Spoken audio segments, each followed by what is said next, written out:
ойымша бірінші ойындағы мен екінші ойындағы құрама состав керісінше болу керек еді деп ойлаймын. Осы Уэльс пен Лихтенштейнмен ойынға шақырту түссе дайын ба едің өзің? Мен қазір футболға ораламын и өзім қалпыма келем, бабыма келем, бірден ойнап кетемін деп ойладым. Уэльске Асхат тағы берген салса екен. Салды ғой енді. Жоқ, негізі деймін да. Абат маған жай ғана пас берші дедім, тебем дедім ортаға. Шығып тұрған көріп тұрмын ғой. Абат не дейді?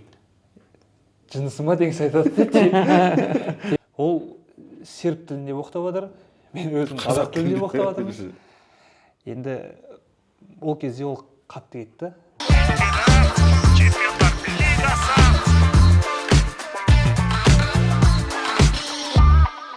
Ассалаумағалейкум, қадірменді футбол сүйер көрермен, IC Insight YouTube арнасында кезекті шығарылым.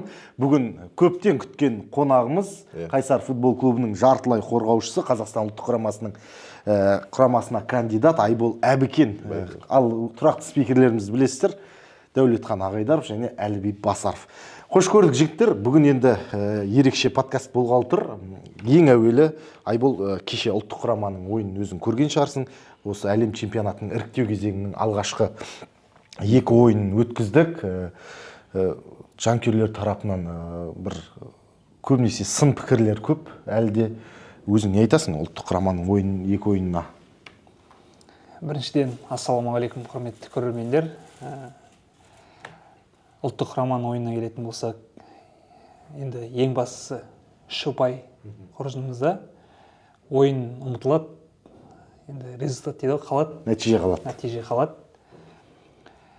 Енді Уэльспен де жаман ойнаған жоқ. Бір ұпай болсын алып қалуға болатын еді.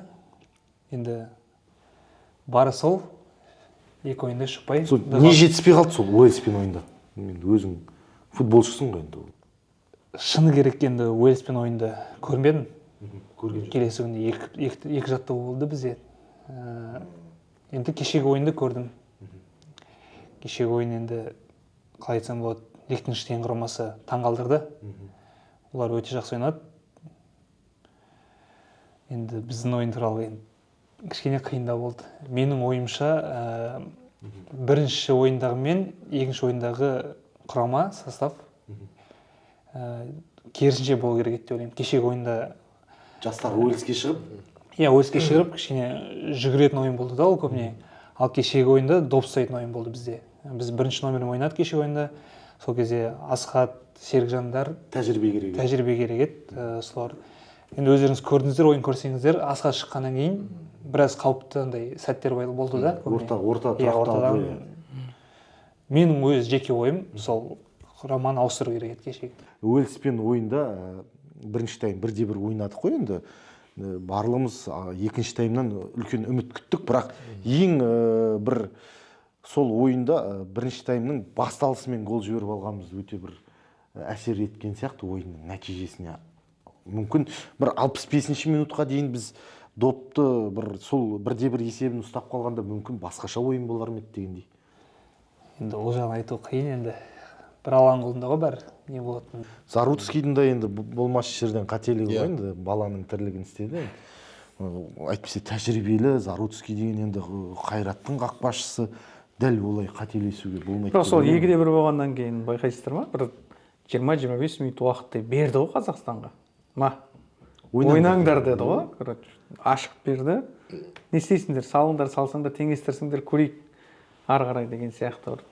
Кәдімгі күшті не берді. Бірақ Қазақстан қолын түсіріп ұрсай деген сияқты. Ұрсай дегенде енді дәл өйтіп қолын бізге сөйтіп көрінді енді. Біз көрермен ретінде қарап. Жай просто Уэльс прессингті бәсеңдетті. Ойынның темпін төмендетті. Енді 2-1 болса да болады деп тоқтады ғой енді оларда. Олар енді Қазақстанның алға қарай ұмтылғанын күтті.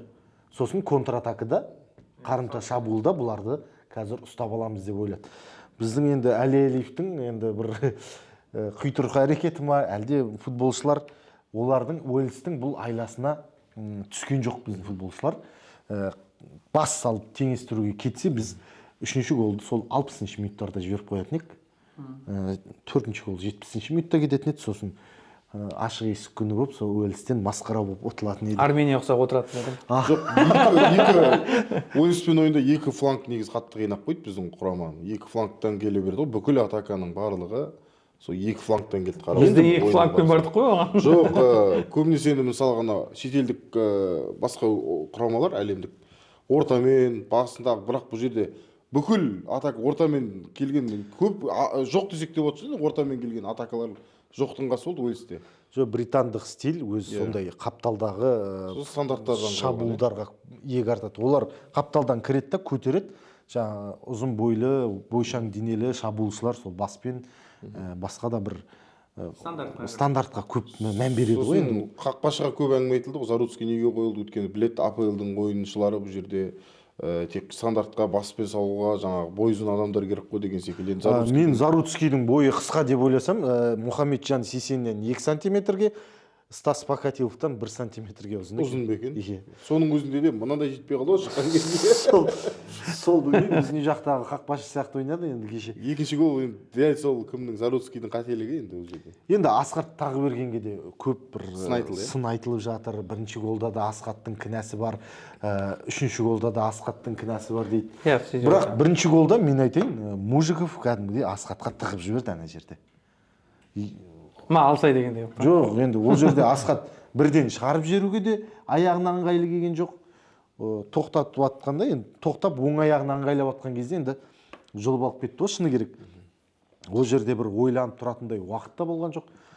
Асқаттың басқа бір варианты да болған жоқ сияқты. Мужиковқа бірден бұрыштамаға шығара салу керек. Әлде аутқа. Ойын енді обзорды көрген шығарсың Айбол. Обзорды көрдім, голды да көрдім. Ойын қайшы сол? Енді ойын қысып болып тұр. Ол кісілер, Асқат та, Серікжан да доппен ойнайтын кісілер ғой, енді көбіне доппен жүреді.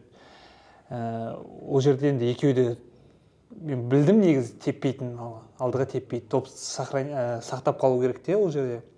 Сөйтіп шығып кетеміз деген ой болды. Енді әркез доппен жүрген сайын әрине қателіктер де болады. Енді ол жерде дұрыс айттыңыз, Асқаттың қатты кінәсі жоқ. Оған ыңғайсыз келді бас. Енді Марышкиннің де аяғына тиіп, Заруцкий құтқара алмай қалды да. Әйтпесе Заруцкий бүйтіп күтіп тұрған доп қой былай келіп тұрғанда. Оның Джеймстің соққысы шыққан жоқ. Сәтбаевтың сәтті бастамасы және Жуковтың ойыны өте жақсы болды.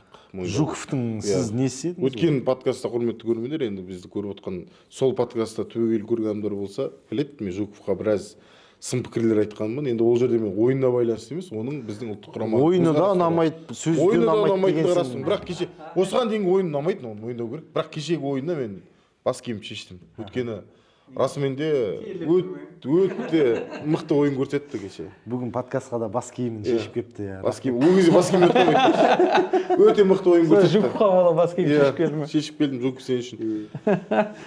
Осы Уэльс пен Лихтенштейнмен ойынға шақырту түссе дайын ба едің өзің? Енді бұл жөнінде айта кетсек, артқа оралсақ, былтыр Ордабасы сапында болдым ғой. Сол жақтан ұлттық құрамаға шақырту алдым, бірақ шыны керек, ол кезде онша дайын болмаған шығармын деп есептеймін. Черчесовтың кезінде? Иә. Мен оқу-жаттығу жиынына бармадым былтыр. Бірден командаға келіп қосылдым.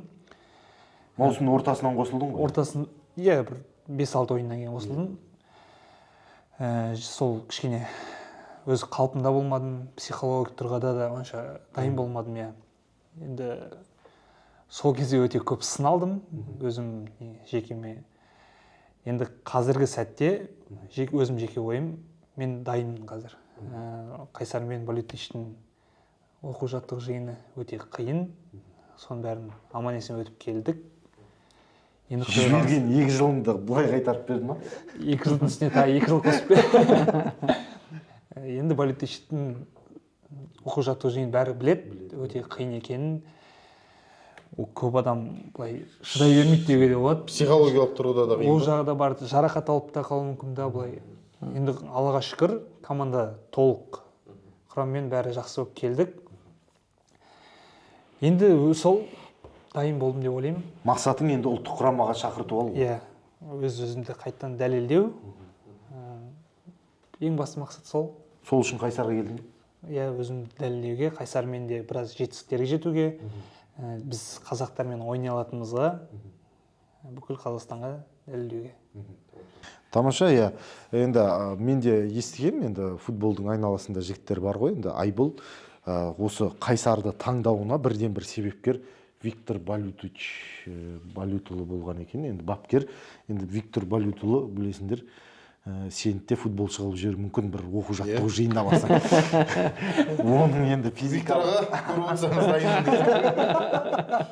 физикалық тұрғыда кез келген футболшы оның жаңағы жаттығуларына шыдай бермейді негізі. Марчкин сияқты ма ол? Марчкин сияқты. Марчкиннен кемсің ба деп жатырмын да. Ол как раз тоқтатты ғой ойынын қазір енді. Марчкинге саған алсау. Иә. Ол бірақ 50-ші ойында гол соқты ғой, 51-ші ойында. Енді тәуекел қалжың ғой, енді бірақ негізі Виктор Балютұлының сондай бір футболшыларды бабында емес футболшының өзін аз уақытта кәдімгідей қатарға қосып жіберетін. Талантты тай күннен танитын мықтылығы бар. Енді Айболдың кеше ғана футболға келген жігіт емес, Қайратта кәсіби мансабың басталды. Сол Қайраттың жұлдызды шағы Вайстың кезі ме еді сенің ойнаған? Жоқ, Вайс. Кахабер ме? Кахабер Цхададзенің кезі. Сол Кахабер Цхададзенің кезіндегі бір қызықты оқиғаларында айтып тұрсаң, жалпы Қайратта не үшін кеттің? Сол кезде бір буын алмасу болды ма? Енді 2017 жыл, 2016-17 жыл бірінші рет оқу жаттығу жиынына қосылып отырмын Қайратта. Енді ол кез ертегі секілді. Айналамда өте мықты ойыншылар. Қайратта енді қаймақтар ғой күлде. Тимощук, Аршавин кездері, Жерар Гоу, Исаэль деген елдер бар. Енді олармен ойнау емес, жаттығу жасаудың өзі енді демалыс па? Кәдімгі енді. Өте мықты ойыншылар енді. Өте қуанышты болдым сол сәттерге. Не айтам басқа? Арсенал мен Бавария. Жоқ, мысалы енді Тимощуктан не үйрендің? Мысалы Аршавиннің бір қандай нелері бар? Қазақстанда Аршавин Қазақстанға келіп, мысалы, жылқының етін жеуді үйреніпті деген сияқты. Ребята, играем деді ма? Аршавиннан бұрын Тимощук Анатолий, ол өте профессионал кісі. Ойынға дайындалғаны бәрібір бөлек. Не жеуге болады, жеуге болмайды бәрін. Бәрін есептеп, бәрін қадағалап, өзін қатты күтіп қалған адам. Сөйтіп қанша жасқа дейін, 38 жасқа дейін ойнады ғой. Жоғары деңгейде. Ол кісіден үйренетін зат көп профессионалдықтарда. Андрей Аршавин әркез поляда өзін ақылын айтып, әрқашан андай поддержка дейді ғой, көмегін беріп жүреді. Ойындарда, тренировкаларда ұрсатын жерде ұрсады, ақылын айтатын жерде ақылын айтады. Енді ол кезде тек олар емес, өзіміздің қазақтар да болды, мықты. Исламхан болды. Бұл кезде бабында кезі ғой. Исламхан ол кезде. Жұлдыз шағы. Ортаның гүлі болып жүрген кезі ғой. Иә, бір орында тұрмайтын. Мен таңғалатынмын, қалай ол шаршамайды дегендей. Асыға түседі, добалады, алдыға қайттан кетеді. Мен сол кезде таңғалатынмын Исламханға. Екі-үш ойыншыны алдап өтеді ол екі орта. Екі-үш ойын алдайды, гол соғатын болса соғады, болмаса пасын береді. Өте мықты кездер еді. Кахабер Цхададзе бапкер ретінде қалай еді өзі? Бапкер ретінде өте мықты бапкер. Футболшыларға жақын болған сияқты сол да? Футболшыларға да жақын. Бізді, мысалы, әр ойыннан кейін бір жерге отырып жинайтын енді. Команда бір болсын, атмосфера дұрыс болсын деген сияқты. Тамақтануға. Тамақтануға, сол кешкі ас ішуге жинап отыратын әрқашан. Өте мықты бапкер болатын. Грузинский кафеге баратын еді. Енді Айболдан жалпы мынаны сұрағым келіп отыр да. Айбол жалпы мына Қайсарға келдің ғой енді қазіргі таңда. Бірақ оған дейін енді бүкіл ел біледі сенде допинг дауы болғандығын. Және мен бұны айтып отқан себебім көп мысалы ғана футболшылар, аяқдопшылар осындай бір допинг дауының кезінде шеттетіледі ойыннан, болмаса бір жарақат алғаннан кейін футболдан шығып кетеді, болмаса депрессияға түсіп кетеді, карьерасын аяқтап кетеді. Бірақ сенің бір риза болатының соның барлығын жеңіп қайтадан мансабыңды осы профессионалдық туралы жалғастырып жатсың, және келдің үлкен футболға. қалай өтті осы периодты айтшы, осы SD Family-ға дейінгі период, және SD Family-да енді ол былай айтқан кезде тренировка болды ғой, ол бабыңды сақтап қалу үшін бардың ғой енді ол жерге. Осы периодты қалай жеңдің? Басқа футболшыларға да не болсын. Иә, бұл енді шыны керек өте қиын кезең болды. Бұны өзім мынандай жауыма да тілеместім деймін ғой. Енді Аллаға шүкір оның бәрі өтті, кетті. Ол кезде Дидар звондады, Сыдықбекті білесіздер. Қалай болса осылай медиа лига деген ол андай жарыс емес, андай шоу матчтар ғой. Ондай ойнауға болады. Мен біліп бердім, федерацияға звондадым. Бізбен бірге Москваға жүр деді. Москвадағы медиа лига өте қызық.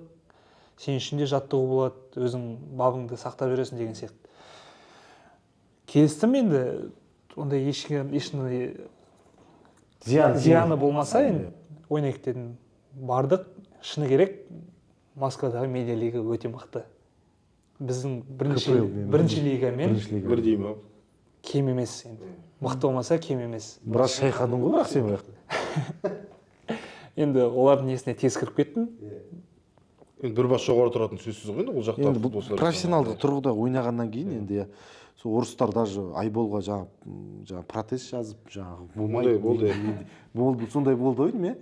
Жоқ, ондай қатты былай олар бір нәрсені білсе, орыстар деп андай көтеріп жүреді, мақтап, ой, ол анау сборныйдың ойыншысы мықты деп бір көрсеңіздер, ана комментировать еткен кезде сөйтіп көтеріп жүреді орыстар. Комментаторлар сөйтіп. Только вчера он играл за сборную Казахстана деп сөйтіп айтып жүреді. Ол жерде бірақ өзім позициямда ойнамадым, нападающий ойнадым. Білгенін істедім. Иә, ол жерден шоу жасадық. Қызық сәттер. Енді ол 2 айдай ма болдық Москвада. Келгеннен кейін де любительский командалар болады, солай тренировка жасап ойнап жүрдік. Бабымыз сақтап. Бір қорқыныш болмады ма енді ол жерде профессионал ойыншылар емес, күтпеген жерден жарақат алып қаламын енді, олардан аяққа кіру, басқа деген сияқты нелерде енді көбінесе енді кәсібилік жоқ қой енді оларда. Сондай қорқыныш, ондай ешқандай ой болған жоқ. Медиа лигада өйтіп енді аяқтан шалу, ору деген нәрсе қатты сол жерлерде ше, менің ойымша енді мүмкін болуы мүмкін, бірақ профессионал ретінде енді Айбол кімнің қалай келе жатқанын көріп тұрады ғой бір көзімен. Жалпы жаңағы мини футболда ойнадың, шағын футболда? Шағын футболда ойнадым. Шалғынбаевқа келдің ғой, Қызылордаға. Айбол Әбікен келді Шалғынбаев турниріне деп бір шулады әйтеуір. Қай жыл еді сол? 2023-те қойдым, өтірік айтпасам. Қайсар Плазамен ба? Жоқ, Алаш деген Алматыда команда бар.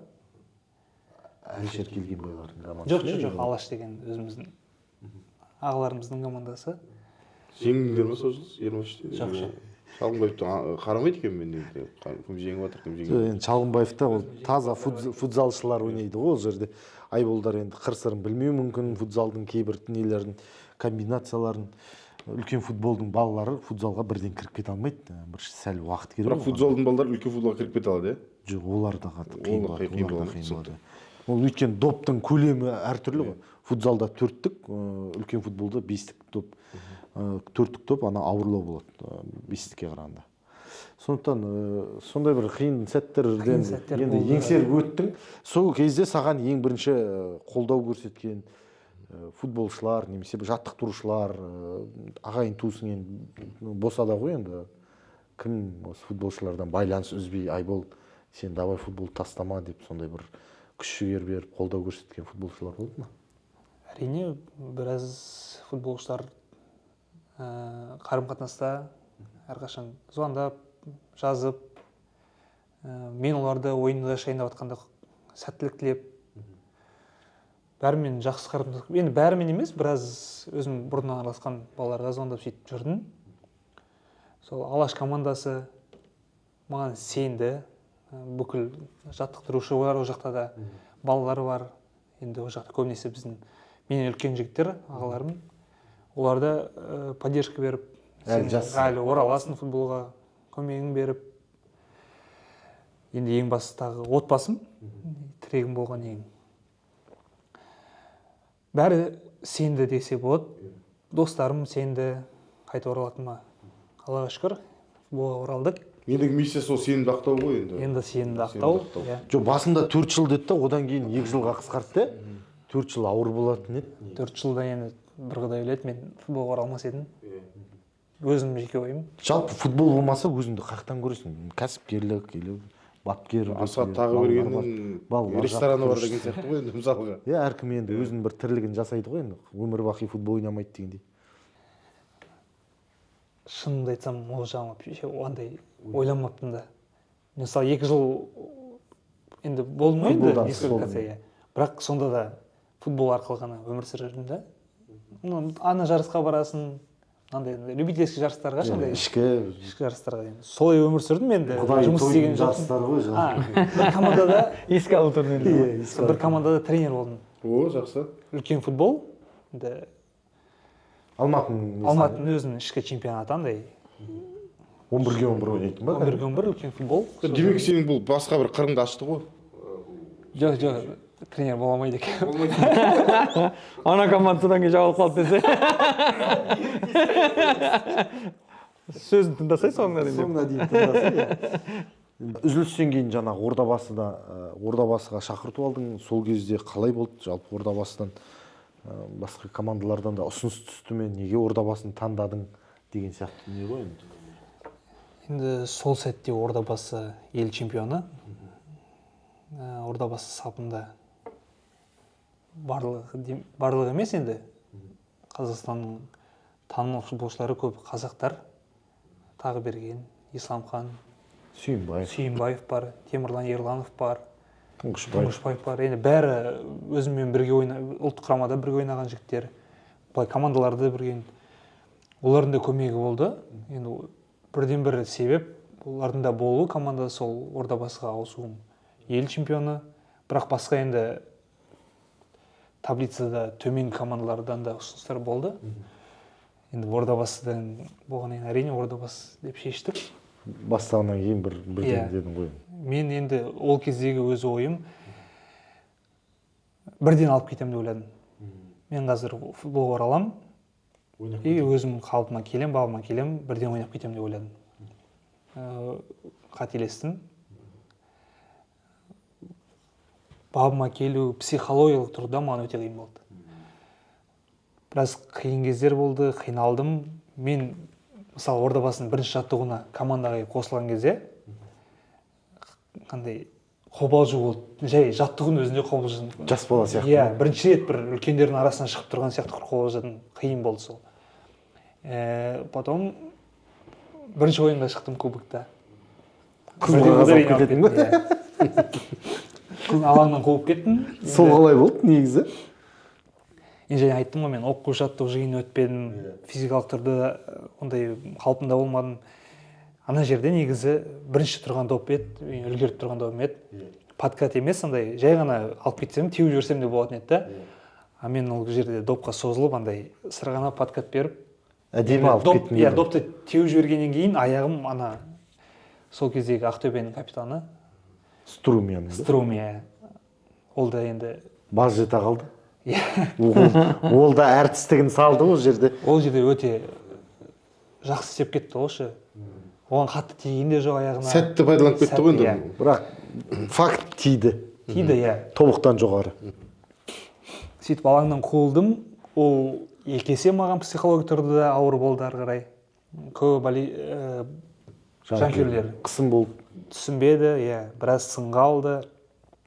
Неге алған бұл әбекенді дейді ғой енді. Иә, енді біраз былтырғы жыл біраз сын болды енді мен үшін. Сабақ болды ма бір? Иә, өте қиын болды. Енді Ордабасының айналасында әңгіме көп қазір. Енді өзің Асхат Тағыбергенмен бір командада ойнадың, оның енді адами қасиетінде, футболшылықта қасиетін білесің. Кешеген Шымкенттің әкімі Асхаттың енді ұлттық құрама ойынның алдында сөйтіп ойнай білмейді, осыншама айлық алып отыр деген әңгімесі қаншалық дұрыс енді? Футболшы ретінде өзің айтшы. Футболшы ретінде, мысалы, футбол біздің карьера ұзақ емес. Ары кетсе бір 10-12 жыл шығар. Оның өзі біраз жарақат болады. Бабында ойнайтын бір 5-6 жыл ғана шығар. Енді Асхат 23 жыл Ордабасы өзінің тарихында ең бірінші чемпион болып отыр. Ең бірінші рет оған дейін чемпионство деген олар көрмеген. Көрмеген, иә. Сол чемпиондыққа бірден бір ең көп үлес қосқан Асхат шығар. Өзінің лидерлік Гол да соқты, ассистен де. Сол жылы Қазақстанның ең үздік ойыншысы болды ол. Асхатты енді біз ол кезде мен еске алып жатсам, ойын бәрін көретін едік қой. Тепкен мысалы айып добы, штрафныйлар бәрі гол. Енді ол кезде кім жақсы? Асхат жақсы. Тепсе Асхат болып тұрған кезде. Иә. Данияға соққан голы. Данияға соққан гол 10 жылдан кейін де айта беруге болады. Иә. Тарих қол. Иә, енді Тушка шейін. одан кейін енді қазір енді жаман ойнап жүрген ондай көрген жоқпын. Ол мысалы лидерлік качество дейді ғой. Оны бағындыру керек көрсетеді. Команданы жинайды. Мысалы және айтып өттім ғана, Қайратта тренер біледі, Қахабер. Біз ойыннан кейін жинайды. Мысалы бізде Асхат бүкіл ойыннан кейін тамаққа шақырып, Отырайық жігіттер Иә. өзімізде, иә. сондай болатын енді. Ол да әрине ол көмек қой негізі команда үшін. Бәрін басын біріктіру, атмосфера жасау командада. Ондай ойыншы болмасаң да әрқайсысы бет-бетімен кетіп қалады ғой. Командалық дух, командалық жаңағы ұйымшылдық негізі капитанға көп байланысты ғой. Жоқ, сол не болды негізі ше? Жалпы бір жақсы бір хайп та болды. Иә. Енді Асхатқа психологиялық тұрғыда қиын болды, бірақ кешегі кім Уэльспен ойында кезде. Мен сол кезде қатты армандадым. Уэльске Асхат тағы берген салса екен. Салды ғой енді. Жоқ, негізі деймін да. Бірден енді тілеуіңді берді. көптеген адамдардың комментариясына жауап беру. Бірақ сонда да пікірлерді оқисың ғой. Мен үнемі қарап отырамын жаңа пікірлерді. Соның өзіне жақпайды ғой. Соның өзіне де ортада тепсең, дұрыс сенбеген өз-өзіне зорға салды ғой. Халыққа жақпайсың да енді. Ұтсаң да жақпайсың. Қандай қысыммен, психологиялық тұрғыда қысыммен ойнады. Гол салып, бүйтіп Аршавин сияқты түштеуіне болатын еді. Ауыздарын жабыңдар деген белгі ғой бұл емше. Өйткен жоқ, ол не істеді? Сейсенді құттықтады. Ұлды болғанымен құттықтады. Бұл да капитанның әрбір команданың қуанышына ортақтасып, әрбір командаласының қуанышын бір өзде солмен бірге қуанатынын көрсетіп отыр да. Ол өзінің бас қайғысын командаға әкелген жоқ. Біз барымызды бағалауымыз керек. Бірақ енді осы соңғы пікірлерді көбісін айтып отыр ғой, Асхатқа қоя салсаңдаршы. Қайсарға келіп тоқтаймын деген өзінің әңгімесі бар екен ғой.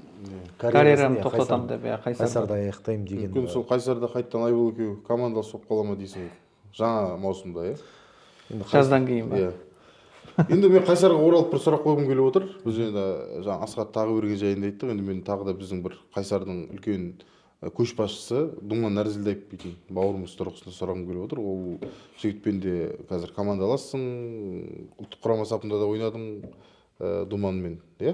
Ойнадық, иә. Жалпы енді Думанның ойыны тұрғысында өзіңнің пікіріңді бергім келеді, және қазіргі мына Қайсардағы ауа райы қалай, атмосфера? Енді осыған дейін бүкіл елі біледі біздің Қайсардың қарыздың жаңағы балаутасында болғандығын. Қазір енді қарыз жоқ, айлық уақытылы беріліп жатыр ма? Ішкі атмосфера қалай? Капитан, Думан капитан ретінде қандай жұмысты атқарып жатыр командамен? Кафеге шақыра ма деп. Иә, кафеге. Думан, не, шыны керек, кеше ғана жазып мақтап атқан Думанды. Думан, сен әлі сборныйда ойнайтын адамсың. Думанды мен мойындаймын, өте мықты футболист. Думанның өзін поляда ұстауы, доппен ойнағаны, бөлек әңгіме. Өнер ғой. Шыны керек, Думан таза капитан, өте мықты футболист. Әлі сборныйда Думанның көмегі тиеді деген өзім ойым жеке. Думан таза лидер, капитан. Әлде өзін көрсетеді дейсің. Әлі көрсетеді. Аршавин емес па? Аршавин, Қайратқа Думанды алуға ұсыныс берді. Ортада кім ойнайтынын қалайсың деген кезде, Қазақстанда кім бар деген кезде, Думаннан басқа ешкімді көрген жоқпын деп. Сондай пікір қалдырып кеткен. Андрей Аршавин мойындаған ғой Думан Нәрзілдаевты. Ұлттық құраманың кезінде Айбол ойнады ғой енді. Мен Айболдың Албанияға соққан голын ұмытпаймын. Ортадан бастатты, топ еткізді. Сол кезде Албанияның қақпашысы Италияда тұратын бет кім еді? Италияда Бериши. Бериши. Дәл сол кезде итальяндық Спал командасында болған. Сол ойындағы өзің шешіміңді айтып өтші. Енді сен бірінші рет подкастқа келіп отырсың ғой. Албания соққан голда өзің қақпашының шығып кеткенін көрдің ба, әлде қалай болды? Беришиді айболдың суретін іліп қойып үйде отқан сияқты. Бериши әліңдем деп. Сол ойында негізі бірінші голды соқты бізге. Бірінші голды соққан сәтте мен көрдім негізі. Қақпашының алдыға шығып тұратын байқадым. Байқадым. Біз жоқ, мына команда мысалы ойыншылар мына қуанып жатса, қақпашы сол ана штрафной линия дейді ғой. Сол 16 метрде сол жерде жүрді. Ойыншылар уже біз бастайын деп жатқанда да, олар қайтқанда да сол жерде тұрды. Қақпасына қайтпайды. Иә. Есеп 1-0. Қазір тепсем кірмей қалса ол енді маған сын болады дағы. Содан кейін бір 10 минуттан кейін екінші гол жібердік. Екінші голдан кейін уже эмоция қайнап кетті. Ана шығып тұрған тағы да көрдім. И жай ғана жақындап ортаға бардым. Абат бастайын деп тұрды. Абатқа айттым жай. Абат маған жай ғана пас берші дедім, тебем дедім ортаға. Шығып тұрған көріп тұрмын ғой. Абат не дейді? Жынысы ма деген айтады. Теппей қазір допты жоғалтамыз, қайтадан жүгіреміз доп алғаш. Енді біз допсыз ойнап жатырмыз ғой. Мына жақта қуанып жатыр. Қуанып жатырмыз мына жақта. Кім соққан білмей жатыр. Комментаторлар түсінбей жатыр, не болып кетті мындай. Қайталап көрсеткен кезде көрді ғой бәрі. Айбол Абекеннің соққысы екен деп, сол кезде екінші гол жіберіп жатыр, үнжұрғамыз түсіп, енді қалай болады екен деп жатқан кезде бір қарасақ қуанып жүр біздің жігіттер. Гол деп жатыр қайшы. Сол голым енді. Одан кейін де бір маңызды матчқа қатыстың ғой. Молдавиямен. Ол драмаға толы матч болды. Оны да бір айтып өтсең. Бірақ ол ойында мен ойнаған жоқпын. Дополнительный уақыт болды ғой. Сол кезде шықты. Пенальти үшін шығарды ойым сен? 15 минуттан 2 тайм ойнадық. Сол екінші таймның бітіп жатқанында бір 5 минут қалғанда ғана шықтым. Сол бір пенальтиге ғана шыққан секілді болдым. Өзі Карпович, білмеймін, сенбеді ма. Пенальтиге шыққандай болдым, сол ойын бітті, серия пенальти. Әдемілеп доп тепкенің сол пенальти болды ма? Кім тебеді деді. Өзіме сенімді болдым, бірінші тебем дедім. Сенімсің бе деді, сенімдім, бірінші тебем дедім. Берді, соқтым. Сол жылдан кейін, сол өткеннен кейін ары қарай 2023 жыл сәтті жыл болды ғой ұлттық құрама үшін. Кішкене болсын үлесін тигіздім деп ойлаймын. Сол бір пенальтидің арқасында. Пенальти бар, ортадан салынған. Бірінші тебу негізі пенальтиді өте ол жауапкершілік. Сен қателессең болды ғой, бәрі догоняющий болып қалады ғой. Сондықтан ол пенальтиді шанс қалдырмадың ғой даже. Ұлттық құрамада пенальтиімді соқтым да, ары қарай ойындарын бәрін телевизордан көрдім ғой. Содан кейін мен дисквалификация кеттім ғой. Содан кейін ары қарай ойындардың бәрін медиалигада ойнап жүріп телевизордан көрдік. Черчесов енді ұлттық құрамаға шақырған кезде сөйлестің ба былай Черчесовпен? Мені қай жақтан, қандай позицияда, қалай бағалады деп ойлайсың өзіңді? Черчесов мырза мені бір ретте жеке сөйлесуге шақырып көрмепті. Мен байқадым, көп ойыншыларды шақырған, бірақ мені ешқашан шақырып көрмепті. Сол кезде Черчесовтың көмекшісі болды ғой, Константин Горовенко деген. Менің Қайраттағы бапкерім болды ол кісі. Өте жақсы кісі, Қайрат кезінде маған қатты сенім артатын ол кісі. Сол көмекшісі болып жүргенде Черчесовке айтқан, не осы Айбол деген бар, бұрынғы ойындарын қараңыз деп, сол Константин Горовенко Саныч дейміз, осы Айболды қараңыз деп ең үлес қосқан мен сборная ұлттық құрама оралуына сол Горовенко мырзаның арқасы деп ойлаймын. Мені өте қатты сеніп, айтып, сол арқылы шақыртып алдым деймін. Горовенко Атырауда ма қазір? Қазір Атырауда. Атырауға шақырған жоқ па? Атырауға да шақырды. Бірақ Қайсар таңдадым дейші? Қайсар таңдадық. Қайсарға кейін. Енді Черчесовты айтып қалдық, бір сұрақ болсын кішкентай. Черчесовтың кезіндегі ұлттық құрамаға көңілің тола ма жалпы? Неше 5 матч ойналды, 5-еуінде де жеңіліс таптық, Бір маған ұнайтыны ол кісіде ол біз 4 қорғаушымен ойнайтынбыз. Осыған дейін әр кез 5-еумен ойнап келдік қой. 5-де 5-еумен ойнадық. Иә. Шершес мырза қорықпай 4-те ойнадық. Әлемдік деңгейде мықты топ құрамалар ғой. Құрамалармен, иә. Солармен қорықпай 4 қорғаушымен ойнадық. Ең жақсы ұнайтыны маған сол еді. Соны бірақ кеше Әли Әлиев сынады ғой, 4 қорғаушымен ойнап. Көрдіңдер ғой, масқара болғанымыз деді ғой. Әли Әлиев кеше даже біз Азия аймағында ойнайтын болсақ, әлем чемпионатына шығатын едік деп те пікір айтты. Оған не айтасың? Осындай пікірге келісесің ба? Қырғызстанды ұтатын едік. Біз 2002-де Еуропаға кіргеніміз қате болды деген пікір сияқты, оның астарында әңгіме. Жоқ, қате болған жоқ. Жоқ, ол сол пікірдің астарында дейді. Енді мына жерде ойнасақ мынандай болатын еді, мына жерде ойнасақ мынандай болатын еді деп айту ол өте дұрыс емес шығар. Бір Құдай біледі не болатынын. Бірақ қазір Азияда да мен айтайын осал құрама жоқ. Мықты. Біздің көршілес қырғыздар да, өзбектер де өте мықты. Мысалы, өзбектердің ойынын көрсеңіз, әр ойыншысы шетелде ойнайды қазір. Хусановтың өзі Ситиде ойнайды қазір. Файзуллаев деген бар ЦСКА-дағы. Оны Баварияға алайын деп жатыр. Ромада ойнайтын кім бар? Шамуродов бар. Мен айтайын, Шамуродов шал болды уже. бізге Азияның өзінде де қиын болатын еді. Япониялар бар, Австралия бар, Корея бар. Катардың өзі мықты. Австралия қазір қосылды Азияға. Австралия өте қатты. Сондықтан қазір негізі Еуропаның топ клубтары скауттарын Азияға жіберіп жатыр. Енді Дастан Сәтбаев кешегі соның дәлелі шығар, Челсидің өз Азиядан футбол шығарап жүргені. Бұрын Латын Америкасына көбінесе басымдық беретін. Аргентина, Бразилия. Сосын Африкаға да бір жылдар сояқа көңіл бөлді. Енді Азияға неғып отыр. Ашылмаған бір карта ғой енді олар үшін. Ашылмаған карта болғанда, мысалы сен Еуропа футбол үшін. кезінде Манчестер Юнайтедта Пак Джи-сун деген ойнады. Манчестер Юнайтедтің кәдімгідей Азияда бір 2-3 миллион жанкүйері жай ғана жинап алса. Пак Джи-сун үшін ғана бар. Пак Джи-сун үшін. 2-3 миллион болса 10-15 миллион шығар. Кеше бір ғана мәселе бар. Кварацхелия Грузияда Наполиге барған кезде бүткіл Грузияның почти бүткіл футбол көретін адамдардың бәрі Наполиге жанкүйер болып кеткен ғой енді. Грузия халқы.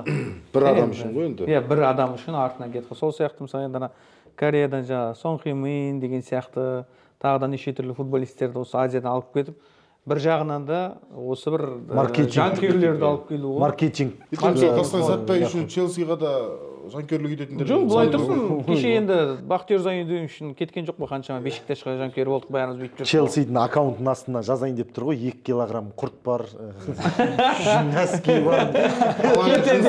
Баланың жынсын ақтаймыз деп. Біз қазақтар ше. Бала жынсын ақтаймыз. Любой жерге реклама тыға береді.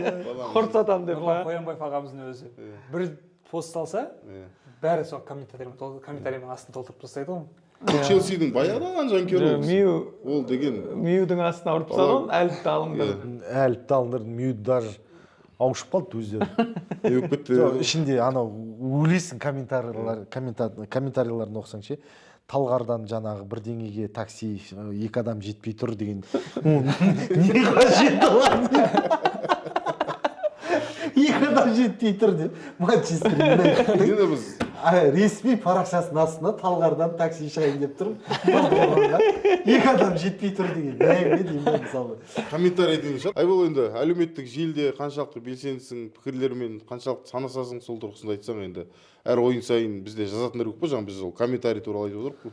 Неше түрлі комментарийлер бар. Ең бір басты минустарын бірі десе болады. Оқып қоя беремін. Комментарийларды оқимын. Қабылдап қоясың. Иә, өзіме қатты қабылдаймын. Қызуған футболистің біледі ғой енді көбісі. Енді ол жақта жаман жазады, сындар жазады. Жеке өтіп кетеді. Иә, қабылдаймын, сол өзім кейін ойланып жүремін, осындай ма деп ше.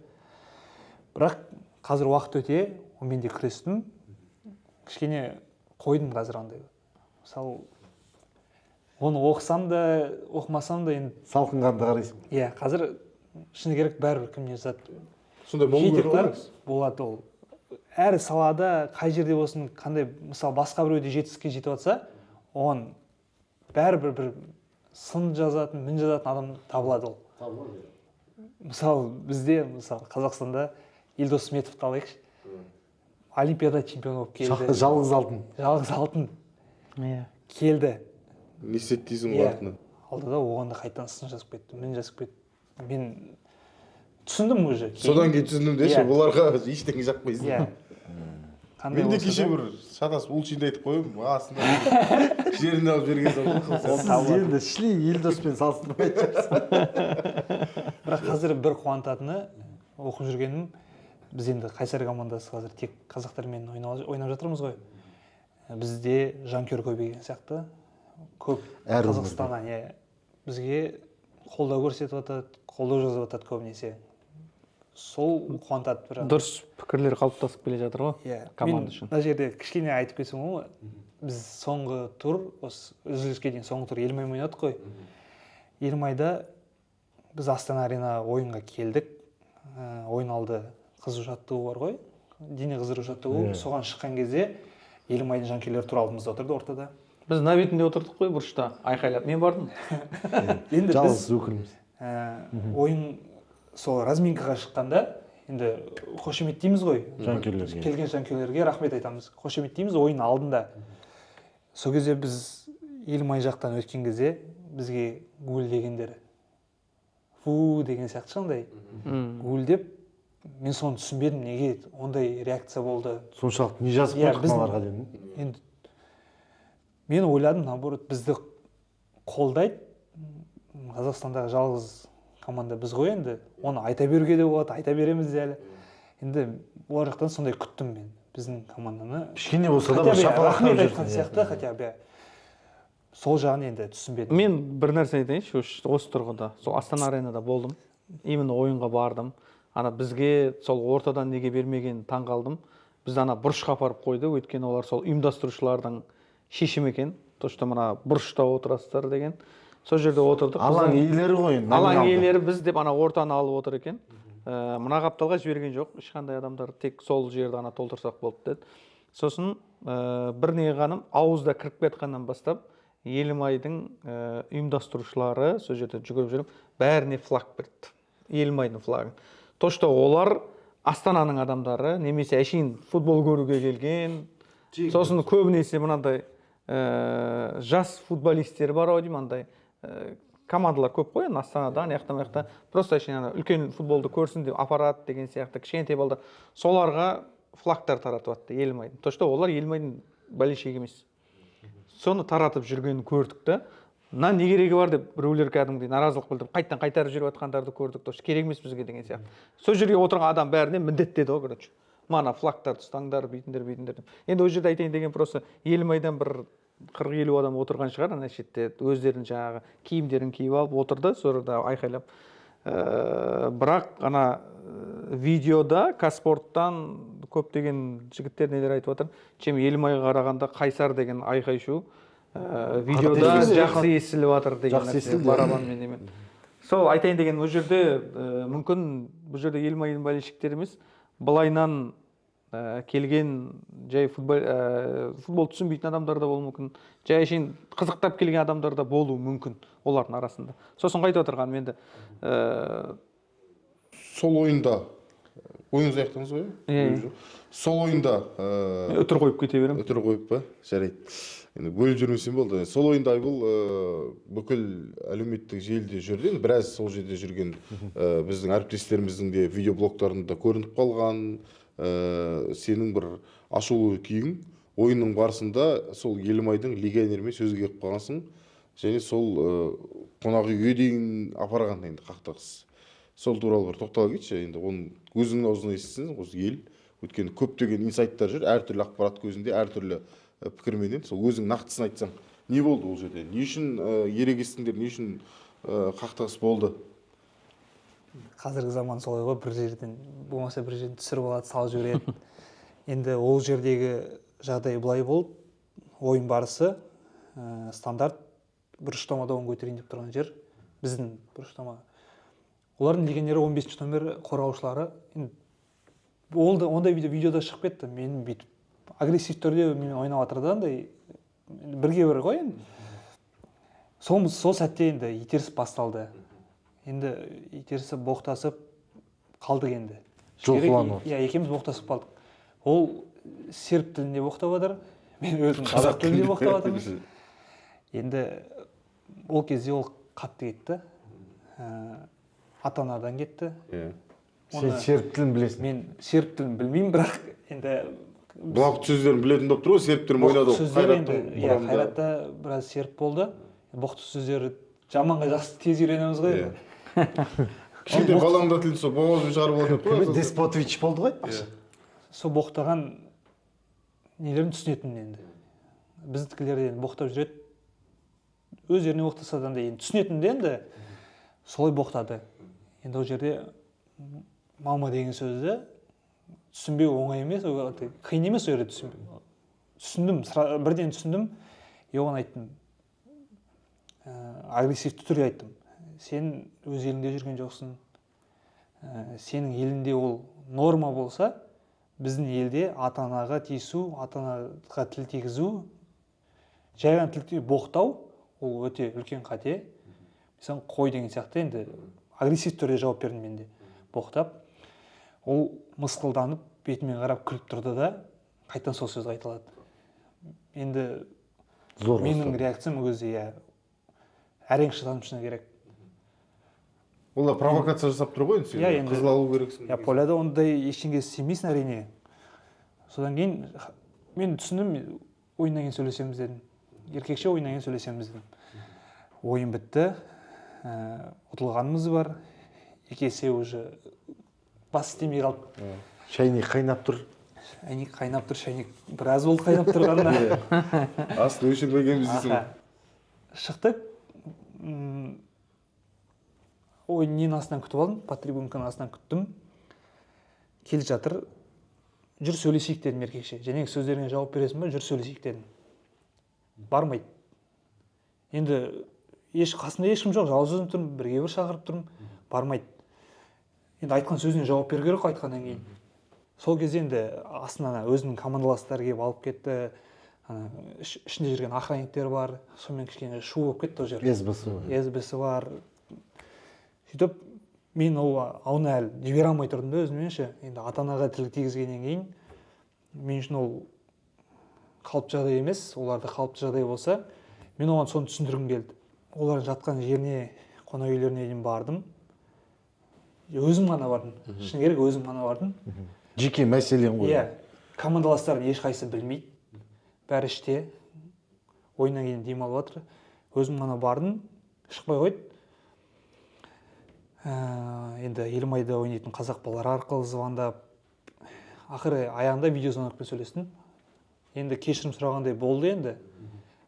Сол мәселе әлеуметтік желіге шығып кетті де, сондай. Бірақ әлде бір көкейде қалды ғой бір кірбің, ол енді бұл Қызылорда келеді ғой деп.